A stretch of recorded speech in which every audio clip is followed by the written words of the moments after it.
A woman or man who tends their mood like soil, trims their tongue with wisdom, guards their mind as sacred, and steers their money like a vessel. Such a soul walks not in noise, but in knowing. And when knowing becomes their rhythm, nothing, no fear, no foe, can make them fall. Mood is a powerful current running beneath the surface of our daily lives. It rises and falls with the unseen tides of thought, memory, and circumstance. Often mistaken as truth, mood is not fact. It is feeling. It is the weather of the soul, not the landscape. And like all weather, it passes. But too many have built homes in their storms, pitched tents in their tempests, and called it permanent. We must learn instead to observe our mood without kneeling before it. To feel deeply, yes, but not to be ruled. Because mood, my dear, is a compass, not a command. Some days arrive like sunlight in the marrow. We rise with ease, speak with lightness, move with certainty. On those days, it is easy to believe in our purpose, in love, in goodness. But then there are mornings when the air inside us is heavy, when silence hums louder than words, and we feel we have slipped into something darker. It is on these days we must become gentle cartographers of the self. We must say, this is sorrow, or this is doubt, and trace it without shame. For naming a mood does not mean becoming it. It means you're watching it move through you, not letting it settle as you. A master of self does not deny their emotions. They listen, but they do not let emotion drive the chariot. A feeling is a visitor, and all visitors must knock. You don't let everyone into your home simply because they arrived. Likewise, every mood is not fit to take the wheel. Wisdom lies in knowing when to feel and when to filter. Some folks wear their moods like chains. They enter a room dragging sorrow, suspicion, or anger behind them, and they let those feelings speak louder than their actions. They confuse mood with identity, but you are not your morning melancholy. You are not your 3 a.m. fears. You are the one who stands inside those waves and still breathes.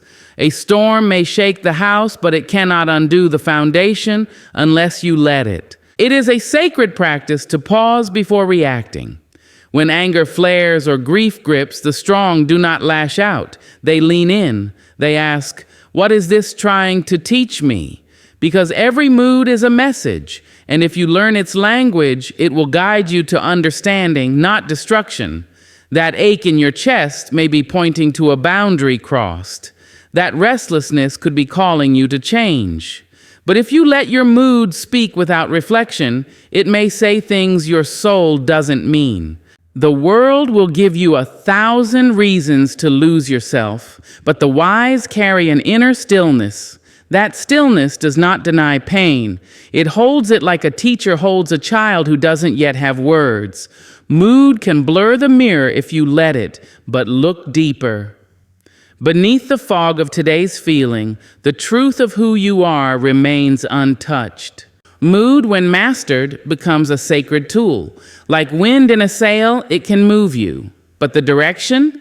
That is up to your discipline, your values, your vision. Mood is not your master, it is your map.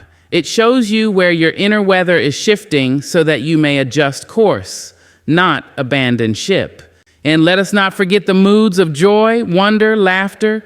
Do not rush past them. Savor them like sunlight on skin after winter. Let them stretch through your days and plant beauty where pain once lived.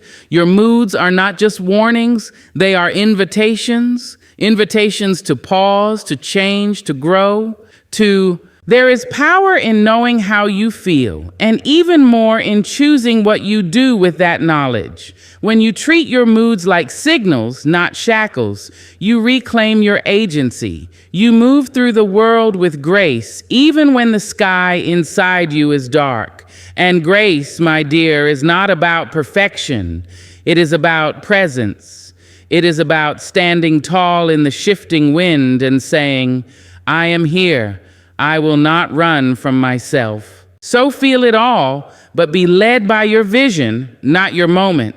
That is how you stay steady. That is how you become unshakable. That is how you turn a fleeting feeling into a deeper knowing. And once you know yourself truly and fiercely, no storm can unmake you. The mouth is a sacred instrument, a vessel through which the soul finds sound. It can build bridges or burn them to ash. What leaves the mouth does not vanish. It lives on in the ears of others, in the echo chambers of memory, in the silence after the sentence is spoken. Words, once freed, cannot be returned to the tongue. That is why we must tend to the mouth like a garden, careful of what we plant, cautious of what we allow to grow. There is a weight in every word, though it may seem light on the lips. A casual cruelty can cling to a heart for years. A thoughtless comment flung in anger may shatter something sacred. Yet a kind word, a truth spoken with softness, can open doors, mend wounds, and lift a spirit long burdened. Your mouth is not merely an exit for breath, it is a channel of power, and how you use it will shape the world around you. Many speak without tasting their words first. They let emotion drive the tongue, not wisdom. They forget that silence is also a sound, one often louder than speech. It is not always brave to speak, and it is not always cowardice to be still. The mouth must learn to serve something greater than reaction. It must become a servant of intention. You must ask yourself before you speak, is it true? Is it necessary? Is it kind?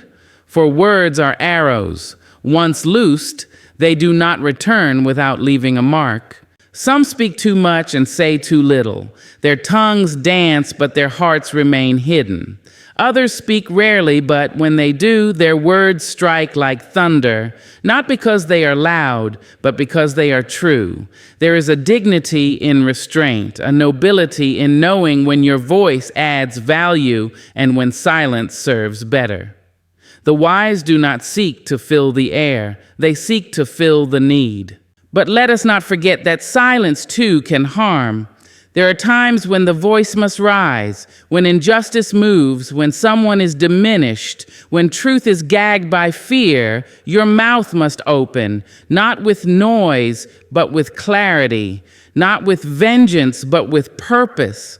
To master the mouth is not to mute it. It is to teach it how and when to roar, how and when to whisper, and how to bless even when the world curses. The voice is not just for speaking, it is for shaping, to speak life into others, to call forth courage, to name beauty where it has been forgotten. This is a sacred duty. And yet many use their mouths to diminish. They weaponize their wounds and strike out. They speak from hurt instead of healing. But if you let your pain sharpen your tongue, you will cut not only others, but yourself. Healing, true healing, softens the voice.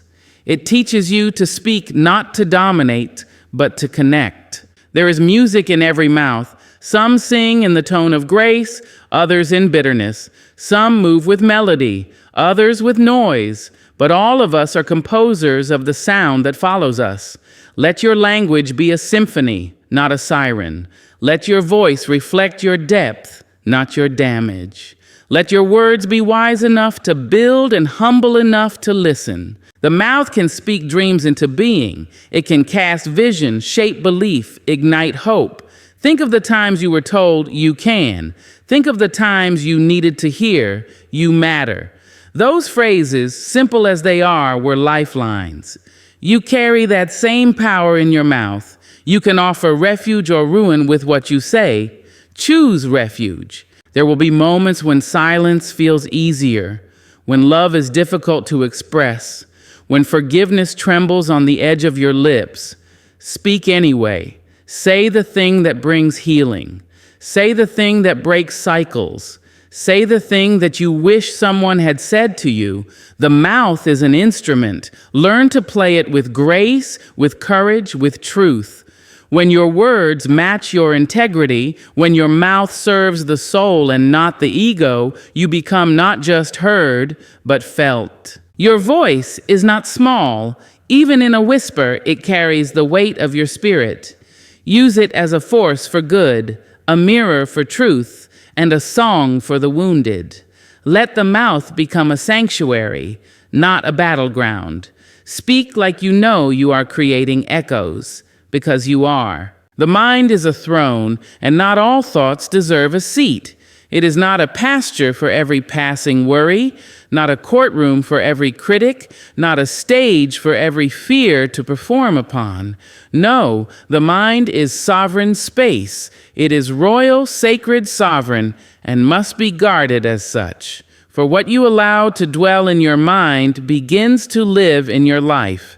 Thoughts, if given shelter, become beliefs. Beliefs, if not examined, become habits. And habits, unchallenged, become the architecture of your becoming. Too many have abdicated the throne. They let old memories rule like tyrants. They let doubt whisper in their ear as if it were divine truth. They invite comparison in like a trusted advisor. But a queen does not entertain every rumor, and a king does not surrender to every storm. The mind must be ruled by intention, not invasion. You must decide what enters and what stays. Every thought is not sacred. Every idea is not worthy. You must crown the worthy and cast out the rest. A disciplined mind is a quiet revolution. Not because it doesn't feel, but because it refuses to be dragged by every emotion dressed up as fact. The world throws 1,000 thoughts at you each day, some shaped by trauma, some born from fear, some crafted to distract, diminish, divide. But you, the ruler of this kingdom, must know the difference between noise and knowing, between what feels urgent and what is truly important. You must not confuse mental clutter with clarity. There is a tenderness to guarding the mind, but also a ferocity. It means saying no to spirals that begin with what if. It means refusing to relive wounds that no longer need your attention. It means breaking up with inner narratives that only survive through your repetition of them. You may have been told once that you weren't enough, but you don't have to tell yourself that again.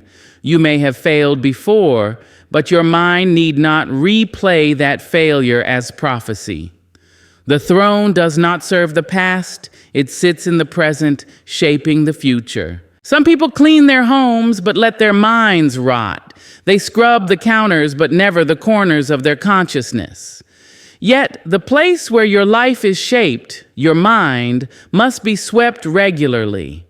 You must notice what has gathered, what thoughts have overstayed their welcome, what fears you've been feeding like pets. Reflection is not indulgence, it is maintenance. It is hygiene for the soul.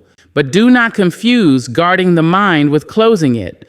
A throne does not sit in isolation. It welcomes wisdom.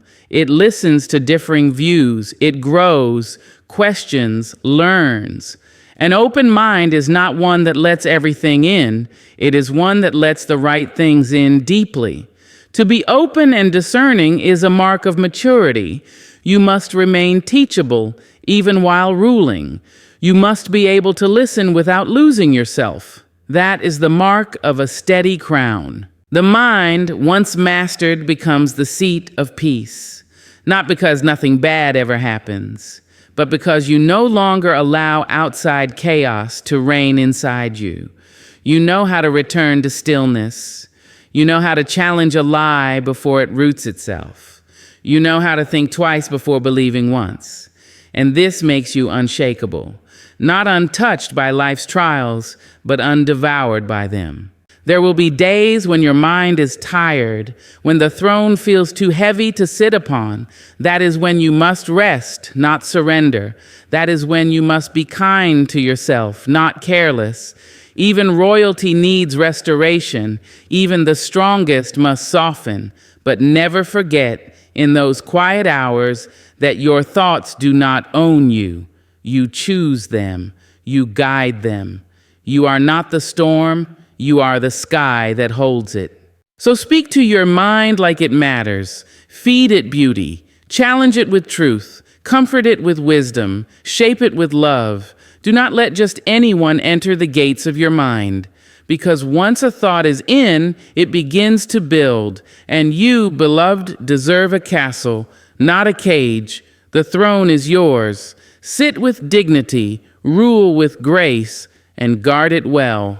Money is not just paper or coin, it is energy, silent, neutral, and deeply responsive. It goes where it's invited, stays where it's respected, and multiplies where it's understood. Many have mistaken it for a measure of worth, but money is not character, not virtue, not salvation.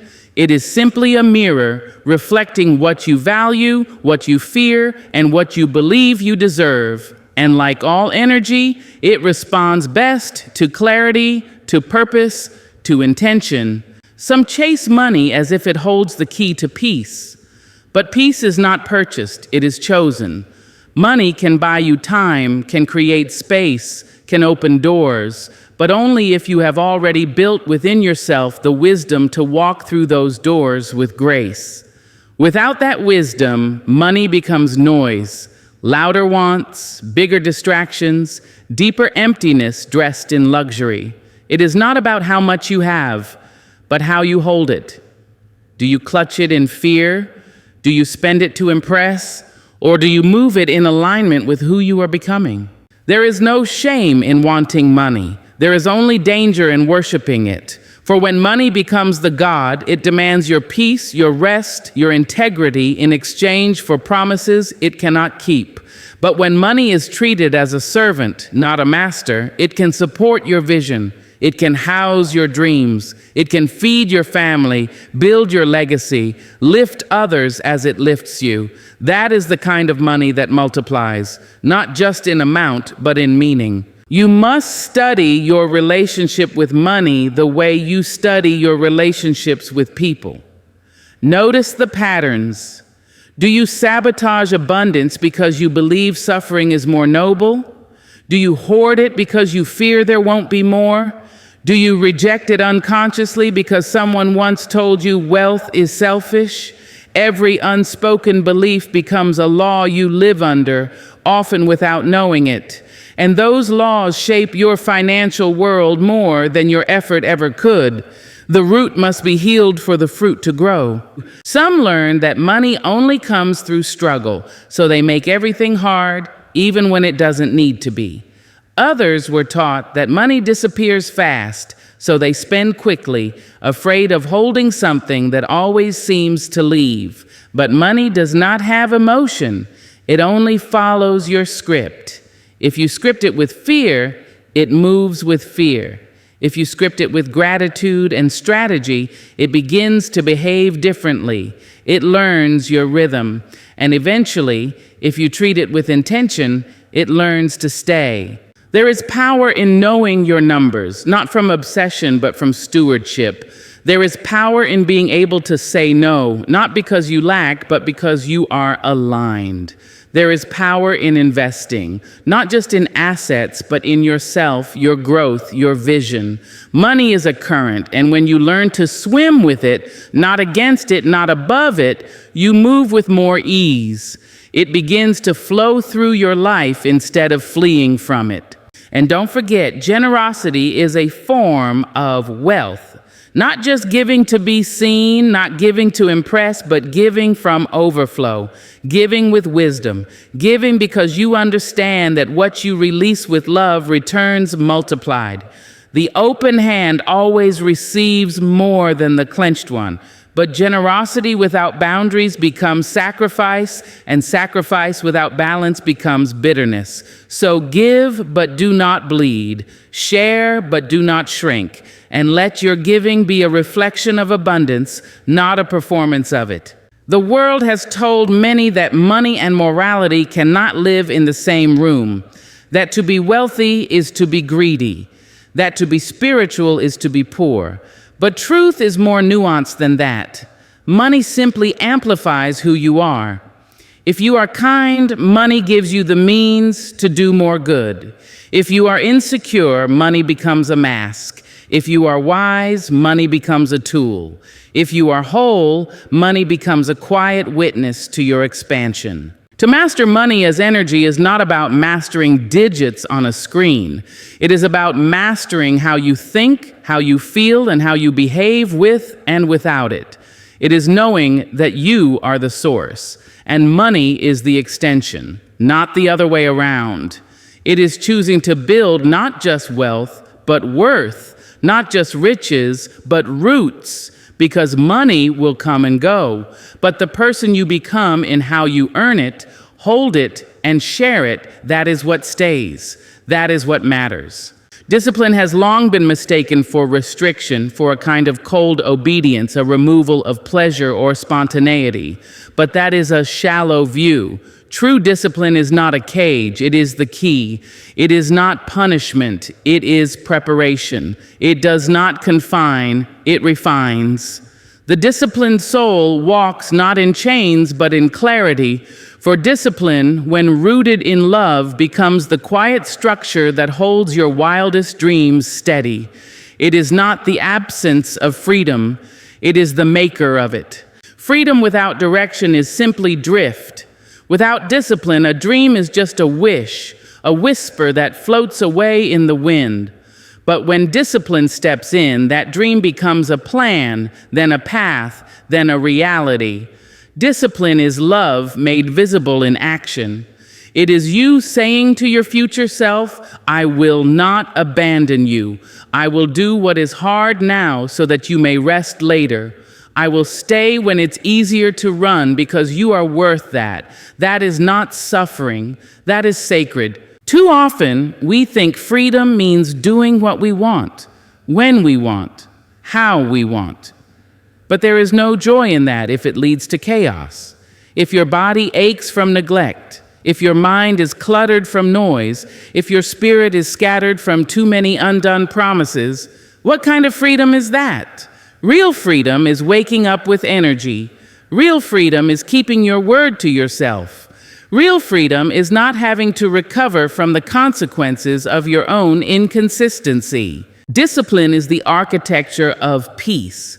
It gives you the power to shape your days instead of being shaped by them.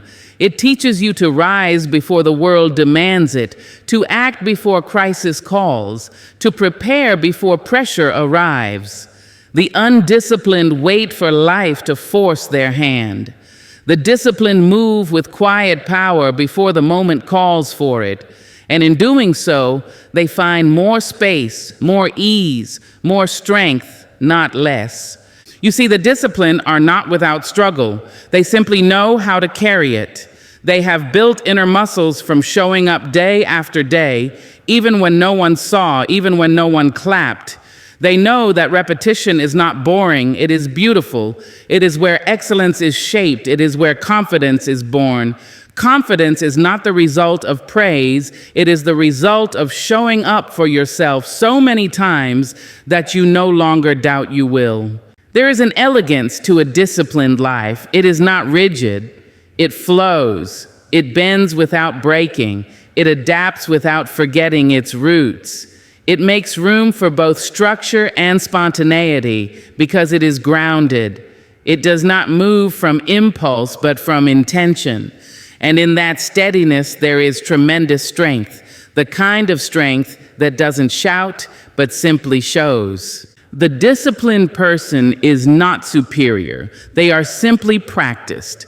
They have learned to sit through discomfort without fleeing. They have learned to tell themselves no, not because they don't deserve it, but because they deserve better later. They have chosen the long road, the deep road, the quiet road, and found that it leads to more than just outcomes. It leads to becoming. But discipline must be rooted in love, not shame. If it comes from self-hatred, it will break you. If it comes from fear, it will turn cruel. But if it comes from a deep sense of devotion to your craft, your health, your peace, it will transform you. The goal is not to be harsh with yourself. The goal is to be honest, to be faithful, to be consistent. The goal is to build a life that does not need escaping from. Discipline asks for sacrifice, yes, but not of your joy. It asks for the sacrifice of your excuses, your distractions, your lesser impulses. It asks that you choose today what will serve you tomorrow, that you trust yourself enough to wait, to work, to stay. And in return, it gives you something priceless: sovereignty. You become someone who can trust themselves, someone who is not tossed by every mood, every temptation, every storm. This is the paradox. Discipline is the narrow path that leads to the widest sky. It is the focused flame that forges freedom, not freedom from effort, but freedom through effort, not freedom from responsibility, but freedom earned by it. And once you taste the fruit of that kind of freedom, the freedom to rest without guilt, to move without fear, to rise without regret, you will never again mistake discipline for a burden. You will know it as the quiet strength that made you whole. There is a quiet strength in the one who no longer lives in pieces, in the one who has gathered the broken parts, the bright parts, the forgotten, the shamed, the celebrated, and made a home of them. Integration is not perfection. It is not the absence of contradiction. It is the brave act of owning all that you are, without apology, without performance. When you integrate your experiences, your moods, your values, your voice, you no longer move in fragments. You move in power. Too many walk through life split into roles.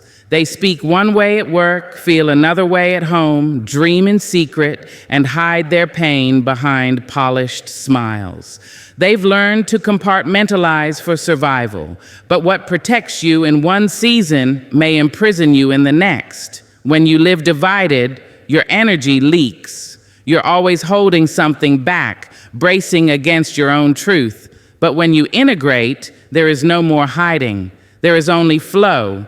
There is only freedom. Integration is not about stitching perfection into your story. It is about weaving truth into your presence. It's being able to say, yes, I was hurt and I've healed. Yes, I was wrong and I've learned. Yes, I have light, and yes, I still walk through shadow. You become a whole human, not a highlight reel. And in that wholeness, there is power, not the loud, posturing kind, but the grounded, quiet kind that doesn't need validation to exist. To integrate is to reconcile your past with your purpose. It is to stop disowning the younger version of yourself who didn't know better. It is to stop rejecting the emotions you were told were too much. It is to take the wisdom from every season and say, this too belongs. When you do that, your soul stops fighting itself. You move from fragmentation to alignment, and alignment is where power lives. There is no real success without integration. You can reach goals with a fractured self, but it will cost you peace. You can perform brilliance while silencing your wounds, but it will not satisfy. Real fulfillment comes when you are no longer pretending to be anything but fully yourself, when your voice matches your values, when your actions echo your inner knowing, when the mask falls away and what remains is someone honest, whole, and human. Integration doesn't mean you won't be challenged. It means you won't be divided. It means that whether you are praised or criticized, seen or unseen, you remain intact. Your worth is no longer on trial. Your essence is no longer negotiable. And from that place, you become powerful. Not because others believe in you, but because you believe in yourself, not in a shallow way, but in a rooted way. A way that says, I know who I am. I know what I've walked through. I know what I bring. The world tells us to compartmentalize, to leave our feelings at the door, to separate logic from emotion, to choose between softness and strength. But the integrated soul knows that real power comes from synthesis, from being both fierce and tender, from being thoughtful and bold, from honoring the mind, the heart, the body, and the spirit, not as separate parts, but as one expression of truth. You don't have to choose between being wise and being wild. You can be both. The journey to integration is not linear, it is layered. Sometimes you will revisit an old pain and find a new insight. Sometimes you will stumble over patterns you thought you healed. But with each return, you deepen. You remember that healing is not erasing, it's including. Growth is not about replacing old parts of yourself. It's about realigning them under new understanding. You begin to live in such a way that nothing is wasted. Not the mistakes, not the triumphs, not the tears. Everything belongs. Everything is used. An integrated life feels different. It is not hurried. It is not desperate. It is deeply present. Decisions become easier because they come from alignment, not anxiety. Relationships become richer because you're no longer editing yourself to be loved. Work becomes more meaningful because it is an extension of who you are, not an escape from who you've been. And so, integration is not a final destination. It is a daily devotion. It is choosing to show up as your full self, even when it's tempting to shrink or split. It is choosing to speak from the same place you dream from. It is walking into every room as one whole person, not a collection of fragments. And when you live like that, you don't just carry power, you become it. When you master your mood, mouth, mind, and money, and move with discipline and integration, you no longer chase power, you embody it. You become steady in storms, intentional with your words, clear in your thoughts, wise with your resources, and whole in your presence. You stop living from reaction and begin leading from truth. You are no longer ruled by fleeting emotion, scattered thought, or outside noise. You walk with rootedness because every part of you is aligned, not perfect, but present, not polished, but powerful. But